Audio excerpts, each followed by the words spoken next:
Hey everyone, welcome back to another video. In this video, I'm going to show you how to change a channel name on Slack. Now this video is going to be particularly useful for individuals. Let's say that you want to go ahead and rename one of these channels.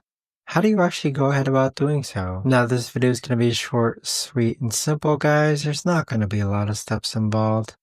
Now, in order to do this, what you're first going to do is click on the channel that you want to go ahead and rename, then click on right click, then click on View Channel Details. Now on this page here, you're going to see channel name.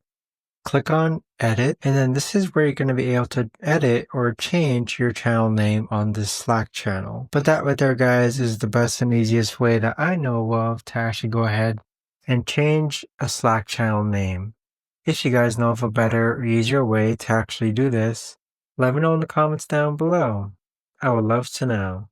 Thanks so much for watching, everyone, and I'll see you guys all in the next video.